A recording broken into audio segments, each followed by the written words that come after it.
이제 루닛 주가에 결정적인 역할을 하는 것은 앞으로 루니스코프가 될 것이다 이렇게 보고 있습니다. 루니스코프의 그런 계약, 그러니까 ADC 아니면 면역관문 억제제 관련해서 빅파마와 협업을 체결한다면 그쪽이 훨씬 더 주가에 미치는 임팩트가 크지 않을까 이렇게 생각을 하고 있습니다.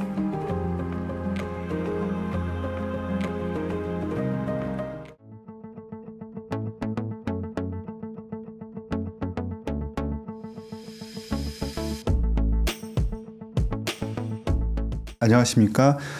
저는 바이오 투자학교를 운영하고 있는 이혜진이라고 합니다. 이제 올해 1분기를 보면은 미국 중심으로 말씀을 드리고 우리나라 이렇게 이제 순서대로 말씀을 드리겠습니다. 미국 같은 경우에는 2월 달 중순까지는 괜찮았거든요. 그러다가 2월 말부터 하락을 하기 시작했죠. 그래서 4월 달 기준으로 보면은 커다란 산을 이루었습니다. 조금 더 긴 타임라인으로 본다 그러면 작년도 10월부터 바이오 주가가 상승을 하기 시작했죠. 그래서 2개월 동안 작년 11월, 12월 이렇게 2개월 동안 한 30% 떴습니다. 그러다가 연초에도 분위기가 괜찮았어요. 그래서 한 2개월 정도 추가적인 상승이 나타난 거죠. 그러니까 작년도 10월 바닥 대비해서는 거의 한 35% 정도 상승하는 그런 좋은 모습을 보였습니다. 그러다가 올해 이제 금리에 대해서 조금 의견들이 금리 인하가 지연될 것이다. 이런 얘기가 나온 게 2월부터 나오기 시작했는데 3월부터 이연될 것이다. 이런 분위기가 고착화되었죠. 그래서 3월부터 떨어지기 시작합니다. 그래서 올해 올랐던 부분들을 전부 다 이제 겨내는 그런 모습을 이제 보였습니다. 반면에 우리나라 같은 경우에는 같이 금리 인하 지연에 대한 그런 불확실성이 있음에도 불구하고 핵심적인 종목들 예를 들어서 이제 알테오젠이라든가 HLB, 유한양행, 리가켄바이오 이런 뭐 휴젤 이런 기업들의 그런 실적과 맞물리는 그런 이벤트들이 생기면서 상당히 강한 모습을 보였고요.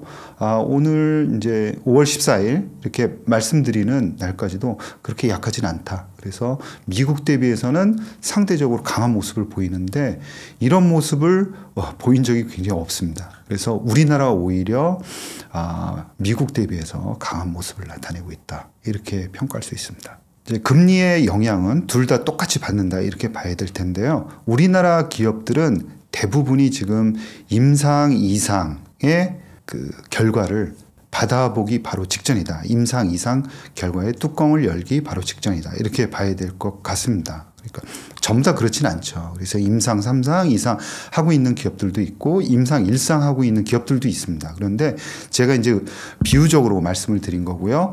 우리나라 전체를 한 개의 기업으로 본다 그러면 임상 2상 결과가 나오기 직전이다. 이렇게 이제 표현을 할 수 있습니다. 그러다 보니까 임상 2상 결과가 나오면 그 결과에 의해서 거의 뭐 천당과 지옥을 오갈 수 있는 굉장히 중요한 이벤트인 거죠. 따라서 그러한 기대감 만약에 퍼스트인이나 아니면 베스트인 클래스의 물질들이 임상 이상에서 의미 있는 결과를 발표한다 그러면은 주가는 한 3배 정도 올라갈 힘이 생깁니다. 따라서 금리보다도 더 중요한 이벤트들이 펀더멘털적 이벤트들이 움직이고 있다. 이렇게 봐야 될 것 같습니다. 이제 어떻게 보면 굉장히 중요한 질문이다. 이렇게 개인적으로 생각을 하고요.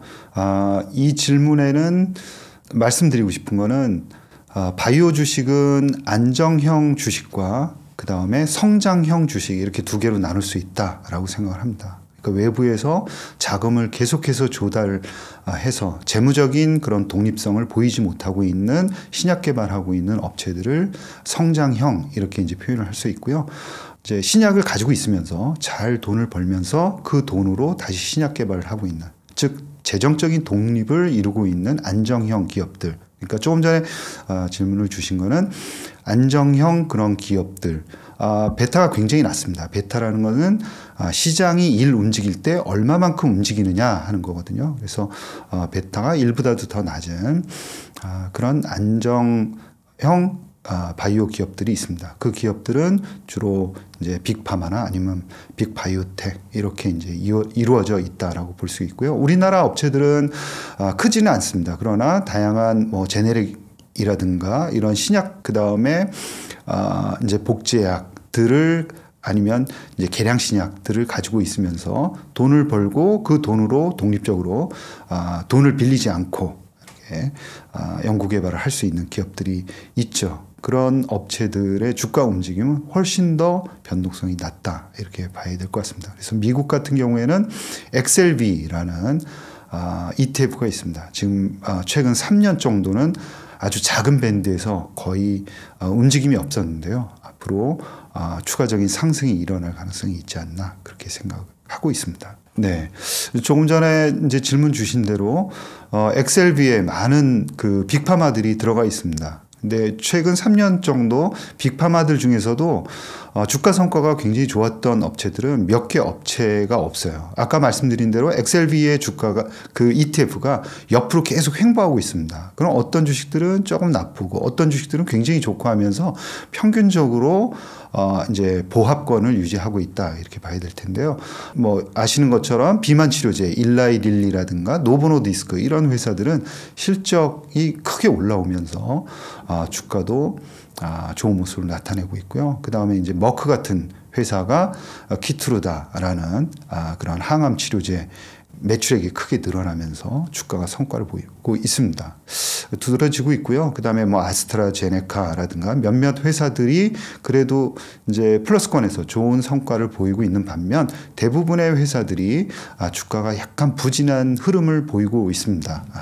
그리고 최근에 동향을 살펴보면 작년에 그 빅파마들이 굉장히 큰 돈들을 벌었고 그 다음에 쥐고 있습니다. 지금 가지고 있는 돈이 거의 1조 3,700억 달러라고 이야기를 하거든요. 역대 최대 규모의 자금을 보유하고 있습니다. 그리고 정부로부터 약가 인하 압력을 받고 있죠. 그래서 이제 블록버스터 중에서 시장에 나온 지 굉장히 오래됐는데 약가 인하가 안 되고 있는 그런 약물들에 대해서는 강제적으로 2026년부터 약가 인하 협상 대상으로 지정을 하겠다 이렇게 이제 이야기를 하고 있습니다. 그리고 이제 블록버스터 만료, 특허 만료 이런 부분들도 있기 때문에 작년에 선 구조 조정을 많이 했거든요. 그래서 비용도 줄이고 그 다음에 블록버스터 만료에 대비하기 위해서 그런 블록버스터급으로 성장할 수 있는 물질을 가지고 있는 회사들도 많이 인수를 했습니다. 그래서 그러한 영향으로 인해서 올해 1분기 실적을 뚜껑을 열어보니까 거의 한 80% 이상 실적이 다 괜찮게 나왔어요. 그래서 올해 아무래도 실적은 대부분 잘 나올 가능성이 있다라는 거고요. 예를 들어서 화이자 같은 회사들은 코로나 백신이 매출이 크게 줄어들면서 작년까지 굉장히 안 좋았거든요. 그래서 올해부터는 선 구조조정도 했고 워낙 이제 매출액에 대한 기대치들도 낮아져 있는 상황이라 1분기부터 실적이 예상치를 상회하는 그런 모습들을 보이고 있습니다. 그래서 실적이 상당히 괜찮게 잘 나오고 있다라는 펀더멘털적 요인을 말씀드렸습니다. 금리는 연초에 한 6월 정도, 2분기 말 정도부터는 이제 인하에 들어갈 것이다 이렇게 봤고요. 올해 한 3번 정도 금리 인하 혹은 4번 이렇게 이제 봤었는데 이게 이제 한 분기 정도 더 늦춰질 것 같습니다. 그래서 9월 정도가 현실적으로 첫 번째 금리 인하 가능성이 가장 높은 것으로 지금 보고 있고요. 금리 인하 폭도 올해 전체적으로 한 0.5% 두 차례 걸쳐서 인하할 가능성이 크다라고 보고 있고요. 이러한 이유는 물가가 좀처럼 빠른 속도로 내려오지 않고 있어서 FRB가 서두를 이유가 없다라고 보고 있고요. 따라서 이제 뭐 고용이라든가 이런 측면 그리고 미국 경제가 전체적으로 굉장히 탄탄합니다. 그래서 리쇼어링 그 주요한 산업들 바이오도 마찬가지인데요. 대부분의 주요한 첨단 산업들 특히 이제 생산과 관련한 업체들을 전부 다 미국 쪽으로 끌어들이면서 미국의 고용, 실질적으로 괜찮은 일자리들이 많이 생기고 있다라고 보고 있거든요. 따라서 고용이 너무 탄탄하고 그다음에 물가는 전쟁과 또 미중 마찰 이런 여러 가지 복합적인 요인들이 계속 간접적으로 영향을 주고 있습니다. 그래서 높은 유가도 영향을 주고 있고요. 따라서 물가는 급히 내려오기보다는 아주 서서히 내려온다라는 쪽으로 보고 있습니다. 일단 공화당은 굉장히 보다 우호적입니다. 제약 바이오에 우호적이다 이렇게 볼 수가 있습니다. 그런데 그걸 떠나서 특히 바이오 생산과 관련해서는 미국이 집중적으로 투자를 할 수밖에 없다라고 생각을 하고 있습니다. 그래서 제가 바이오 생산과 관련한 것이다 이렇게 말씀드렸는데요. 미래에 미국 이제 정책 입안자들이 생각하고 있는 기본적인 생각은 바이오 관련한 생산이 다른 제조업에 미치는 영향이 대단히 클 것이다 이렇게 보고 있습니다. 그러니까 그거는 거꾸로 얘기하면 바이오 제조 생산이 제대로 되지 않는다 그러면 전체 다른 제조업이 흔들릴 수 있다 이런 얘기하고 똑같거든요. 그래서 지금부터 바이오 관련한 제조를 미국 안쪽으로 갖고 들어와야겠다라는 거죠. 이거는 이제 중국을 견제하는 것도 같이 포함되지만 우선은 미국 내부에 있는 바이오 생산 기술이 굉장히 열의하다라고 느끼고 있는 거고요. 그래서 향후에는 바이오 제조 생산과 관련해서 보조금을 주면서 이제 뭐 한국을 비롯한 우방국들이 스위스라든가 이렇게 미국 안쪽으로 들어와서 생산하도록 그렇게 유도할 가능성이 대단히 높다라고 보고 있습니다. 그리고 트럼프가 된다 그러면 이 빅파마들의 이제 1년간 사용하는 그런 마케팅 비용이 빅파마 10 기준으로 해서 한 개 기업이 우리나라 자금으로 해서 25조 원이 넘습니다. 그러니까 10개 기업만 합치더라도 250조 원의 마케팅 비용을 이 10개 회사가 쓴다고 봐야 되거든요. 이 중에 일정 부분은 뭐 공화당이나 민주당으로 흘러 들어가는데 그런 정치 자금, 지원 자금 중에서 한 7, 80%는 공화당 쪽으로 들어갑니다. 그러니까 공화당이 정권을 잡게 되면 제약 바이오에 우호적일 수밖에 없다 이렇게 봐야 될 것 같습니다. 이 두 회사는 매출액과 직결될 수 있는 아주 중요한 펀더멘털적 이벤트가 물려 있다 이렇게 봐야 될 것 같고요. 알테오젠 같은 경우에는 기존의 이제 피하 주사 제형 키트루다 계약을 재계약을 했습니다. 그래서 독점권을 키트루다에게 부여하면서 마일스톤이라든가 그 다음에 로열티를 다시 지급받는 그래서 조금 더 큰 금액의 이제 현금 유입을 확정을 시켰다 이렇게 봐야 될 것 같고요. HLB도 마찬가지로 5월 이제 16일 앞으로 이제 이틀밖에 남지는 않았는데요.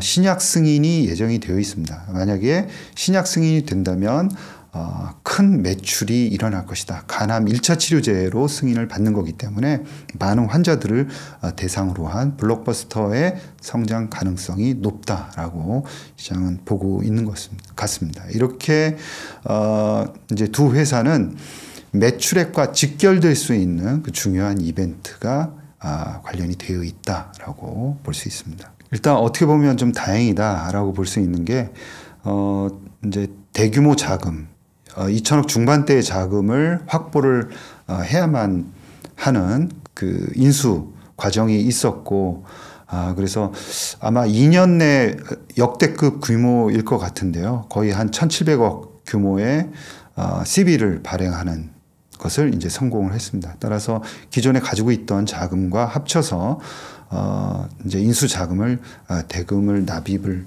한다면은 기존에 이제 시장에서 과연 인수를 할 수 있을까? 자금은 어떻게 구할까? 이런 이제 우려감이 있었는데 그런 우려감이 해소될 수 있다라고 보고 있습니다. 어떻게 보면 불확실성의 해소다 이렇게 볼 수 있고요. 시장에서는 아마 단기적으로는 CB가 이제 늘어나면서 그런 주가의 희석 이런 부분들이 우려감으로 작용할 수 있습니다. 그러나 장기적으로 볼 때는 볼파라가 미치는 영향이 클 수밖에 없습니다. 시너지가 실질적으로 나는 것을 숫자로 확인한다면은 주가에 긍정적으로 투자자들이 작용하지 않을까 이렇게 보고 있습니다. 네, 이 루닛은 루닛 인사이트하고 루닛 스코프 이렇게 이제 두 개의 제품을 가지고 있는데요. 기존의 루닛 인사이트 관련해서는 잘 이제 매출을 일으키고 있었죠. 그래서 시장의 기대치를 어느 정도 만족시켜 왔다 이렇게 봐야 될 것 같고요. 이번에 그 레디 오보틱스하고 새롭게 이제 교차 판매하는 그런 계약을 체결한 것은 루닛 인사이트 매출에 긍정적인 영향을 줄 수 있다 이렇게 이제 보고 있습니다. 그러나 이제 루닛 주가에 결정적인 역할을 하는 것은 앞으로 루닛 스코프가 될 것이다 이렇게 보고 있습니다. 그래서 루닛 스코프의 그런 계약, 그러니까 ADC 아니면 면역 관문 억제제 관련해서 빅파마와 협업을 체결한다면 그쪽이 훨씬 더 주가에 미치는 임팩트가 크지 않을까 이렇게 생각을 하고 있습니다. 지금 상황에서는 주가는 거의 우려하는 사항들은 대부분 반영이 되었다 이렇게 이제 보고 있고요. 앞으로는 그 회사에서도 루닛스코프와 관련한 계약을 현재 이제 많이 진행을 했고 이제 체결되기를 기다리고 있다 이렇게 보고 있습니다. 그래서 그렇게 멀지 않은 시기에 체결이 되지 않을까 이런 생각을 가지고 있고요. 아마 시장에서는 이 정도 주가에서 계속 횡보를 하면서 그 이벤트가 터지기만을 기다리고 있지 않나 그렇게 생각을 하고 있습니다. 그래서 이번에 볼파라권 인수까지 이제 깨끗하게 마무리가 된다 그러면은 조금 더 루닛스코프 그 다음에 볼파라하고의 올해 안에 이제 시너지 효과 이걸 기대하기는 굉장히 어렵습니다. 아마 내년부터 나올 텐데요. 그래서 올해 가장 중심이 되는 이슈는 무엇보다 루닛스코프의 계약 체결이다. 저는 그렇게 보고 있는 거죠.